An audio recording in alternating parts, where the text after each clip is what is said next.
Muita gente nem sabe, mas os animais têm sim gravidez psicológica. E o problema se manifesta exatamente da mesma forma que se manifesta em humanos, com sintomas de uma gestação. 2 das 3 cadelas da Sílvia passaram por isso. Primeiro foi com a Nora, né, Sílvia? A Nora. Que é a mais velha. Que é a mais velha. Ela enchia os peitinhos, ficava com febre. Era uma situação horrível. Umas 4 vezes seguidas, aí eu falei, eu tenho que tomar uma atitude, o que eu vou fazer? A veterinária dizia, tem que operar. E eu tinha dó. Aí numa dessas gravidez, eu já estava desesperada, fui até um pet, comprei a Rebeca.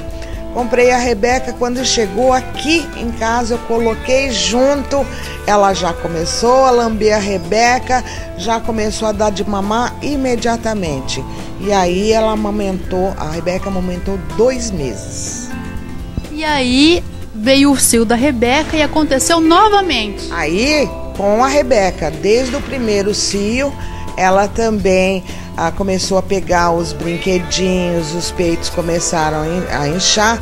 E o da Rebeca era pior ainda, né? Não sei se por causa do tamanho, que inchava mais, dava muita febre e doía e ela chorava.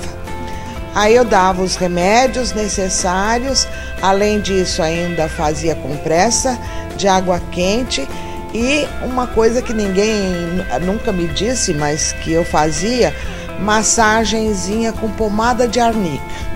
Aí aliviava e ela deixava, ela não lambia nada, naturalmente, porque ela se sentia melhor.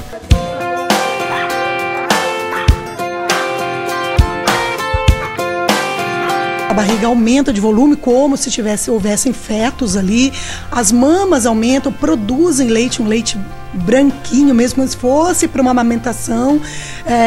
Quando chega na época do suposto parto, elas fazem o ninho, cavam o local para fazer o suposto parto. Todos esses sintomas eles acometem como se fosse uma gestação normal, transcorre como se fosse uma gestação normal. Não se sabe a causa, por que algumas cadelas têm, outras não, mas no caso, por exemplo, a Sofia, ela é um pouquinho mais ativa, mais elétrica, então é um animal menos predisposto, né? Porque já tem um instinto maternal um pouquinho menor que as outras. Então essas que são mais tranquilas, têm um instinto melhor, então essas são as mais propensas. E qual que é o tratamento indicado para esses casos? Olha, normalmente quando começa a ficar que o animal entra num certo sofrimento, no caso, para o animal e para o próprio proprietário, que ele acha que o animal está sofrendo muito, a indicação de tratamento é a castração. Realmente é a ovário-esterectomia, a gente retira o ovário, retira o útero, para evitar o cio e posteriormente a pseudociese, que é a falsa gestação.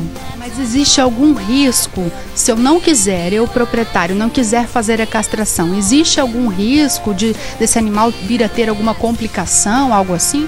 Não, a complicação imediata não existe, porque é uma fase, você só tem que deixar essa fase passar, porque tem gente que às vezes o animal adota um objeto inanimado ou até um outro filhote. Tem gente que retira, já vi gente retirar e falar que tem que retirar porque isso aí é, vamos dizer, uma frescura do animal. Não, tem que deixar essa fase passar. Então, a princípio, não existe complicações. O que pode ocorrer com o tempo, às vezes é uma infecção uterina, que é o que a gente chama de piometra, ou às vezes até um câncer de mama posteriormente, mas isso é com o tempo. Carinho, né? Essencial. Olha, eu falo que é o principal, o carinho do dono, porque quando o animal sente que o dono tem carinho, ele colabora e ele mesmo colabora para que isso passe mais rápido.